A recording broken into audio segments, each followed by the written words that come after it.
Hi everyone, it's Jerry. I have an instructive game to share with you from 1990.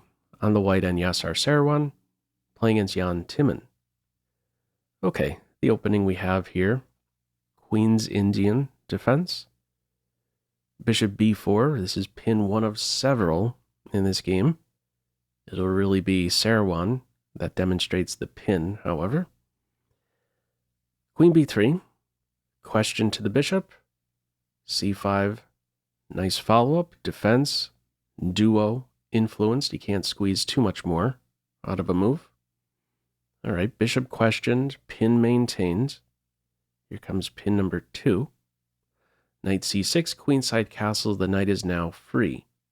This is where the bishop now chops on c3, and this next move is really the one that grabbed my attention when I made my initial pass through the game. We do not have the simple recapture. Instead, it's d5. This is considered top. Now, if you simply recapture, there's knight e4 here. This is a way out of a pin. This variation here, not really appealing here as white. Endgame, you have doubled c-pawns, not a good look. So, Seirwan's trying to avoid this follow-up knight e4 move if you capture. It's d5 here. He's saying you're not going anywhere. I'm still going to get the piece. Knight under fire, bishop under fire. What are you going to do about d5? Well, there's tension here. This is where black starts to misplay it. Ends up capturing on d5. Top is knight d4. Now, before I touch on knight d4, let me point out this idea to win a pawn with bishop captures b2 and only then rescuing the knight. Not a good path for black. Not a good path because you're still in this pin, unopposed dark square bishop, space for white, a developmental lead here for white, e4, looking at e5, c4 supported knight. What are you doing here on the edge? Not a good position here for black to try some pawn grab.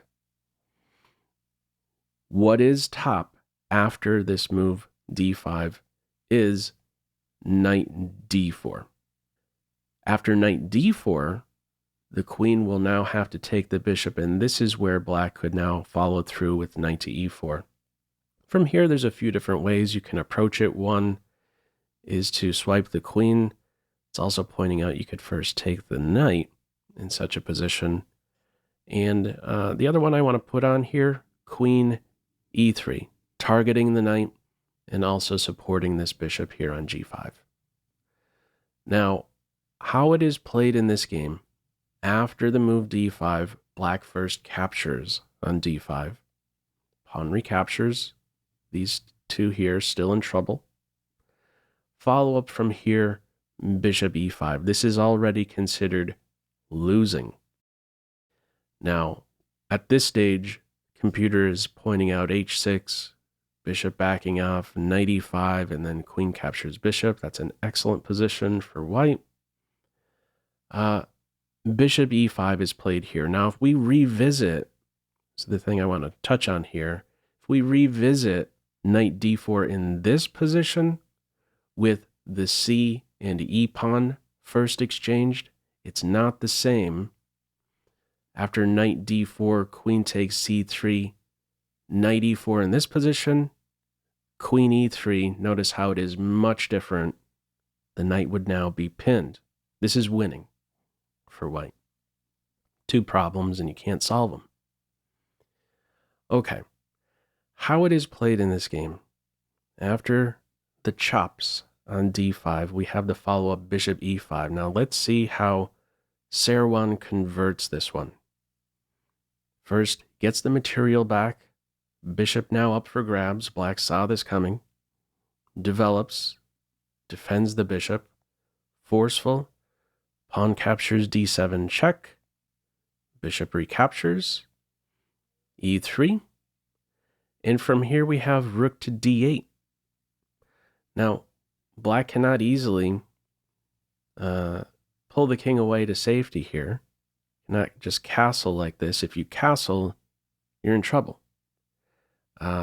Follow-up from here would be knight captures bishop, pulling the queen away from the defense of the bishop, and then bishop captures knight. Next up, you're going to win a piece. So the king has to still sort of stick around. Something still needs to be there to support the bishop. Rook d8 first.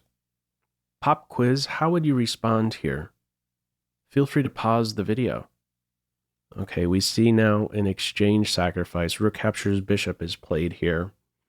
Computer's also saying you could play bishop to b5, but Seirwan works with this pin idea in this game. First, exchange sacrifice. Rook captures rook is played here.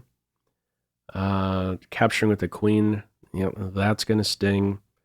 Capturing with the knight, knight is pinned. It's rook captures rook here. Now, something I tested out, could the black king try to make a run for it? King captures rook, just to prevent the, follow-up. Rook captures rook, bishop b5 pin. Yeah, running out like this, not going to end well. There would be bishop b5 check, bishop a6 check.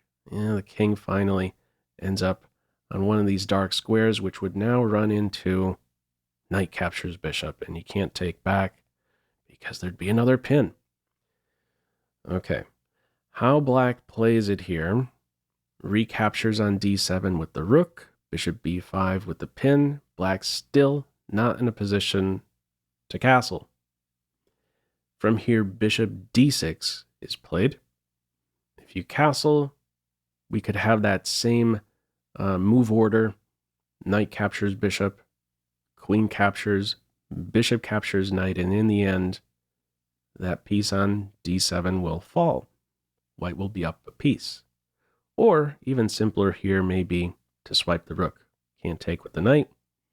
Bishop takes, queen takes, and then knight captures bishop, and you're up a bishop in the end. Okay, no castles here. It's bishop d6, multiple pins still in the air, and coordination now on d7. Finally, black castles. There's a new target. There's no pin here, but there's going to be this bishop now that is worked on. Bishop captures rook, queen captures. Now, what may be tempting is this idea to swipe the knight. That's, white is still for choice there, for sure. Double isolated pawns. Even better, at the very top, bishop f4. This is the new target, the new pinned piece to work on. Follow up from here, c4. This is a poisoned pawn. There'd be a pin and win of the queen.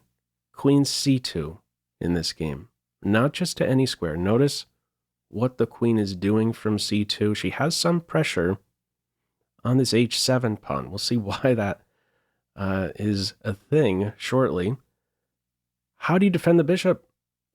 You have to run in reverse at this stage. Knight e8 to try and hang on. h7 is now unprotected, we might say. One attacker, one defender, immediately targeted. There's two things going on here. This game flows very nicely, very logical play here. Knight g5, we've got a mate in one threat. Something more going on. The knight is angling now for the e4 square to put a third attacker on this knight. Black is only in a position here to support d6 twice. A third attacker, it's over. Okay, how to combat both ideas. f5 stops the mate, stops knight to e4, but now c4 can be collected here. No rook c8. This is also hitting with check. King h8. This introduces back-ranked mating ideas now. No flight square for the black king. Bishop captures bishop from here. Knight captures bishop. And once more working on the pinned piece. In this case, it's now the knight. That's the target. Follow up from here is rook to d8. Now, here's something I tested out. Could black finally try to get out of this pesky pin? Can you play queen c7 check? Not just getting out of the pin, but keeping an eye on a potential knight f7 check. This queen is, let me point out in this position here, this queen is perfect. Coordinated really well with the rook, the battery here, and coordinated with the knight. Okay, if black tried in this position, rather than the move in the game, rook d8, if black tried queen c7 check, out of the pin, with an eye on f7, it's not going to work out. Because now what do? Your knight is attacked, and now you're asking for this fork. And there isn't a good answer to these two ideas. Queen captures knight, knight e6 with the fork. Rook d8, there's still a fork. Rook f6, your back rank would be vulnerable. Queen a8 check is there. You'd have to go into a pin, and then there's rook c1, the pin exploited. Okay, black's play from here is with rook d8, pop quiz. How would you respond here? Feel free to pause the video. Okay, how many of you were tempted? Be honest in the comments. How many of you were tempted by queen captures knight? Queen captures queen, knight f7 with the fork. This would actually be the losing move for white. The winning way, the move in the game, knight e6. What's the issue with queen captures knight? And this king is on an open file. There's queen c8 check, and black would be winning, collecting the queen next. So, yeah, white has yet to move that king to b1, follow up queenside castles with the standard king b1 move, getting off of the open file in this case. This is not working here because of the check on c8. Knight e6 is working. Trying to kick one of the defenders from the knight. Queen c8 check in this game, king b1, and now rook d7. Final move of this game. Queen captures knight. Black resigns. You could give up the queen, because in the end, if the game continued here, capturing the queen, you're going to get the queen back.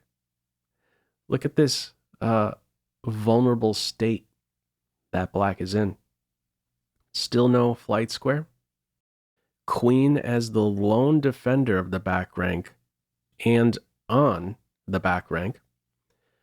The only thing you need in such a situation is coordination on one back rank square, and white has just that in d8. There's no stopping this follow-up idea of rook d8 with a fork, with a pin. It's either going to be checkmate or the win of a queen. In the end, white will be playing up a knight and a pawn. Okay, very nice game here by Seirwan. If you happen to be an instructor out there, you're looking to emphasize one term in chess, pin. This one gets my vote. A very instructive one, highlighting this theme. Anyhow, what are your thoughts with this one? Feel free, as usual, to leave any feedback to this video in the comment section below. I hope you enjoyed it and maybe took a thing or two away. That's all for now. Take care.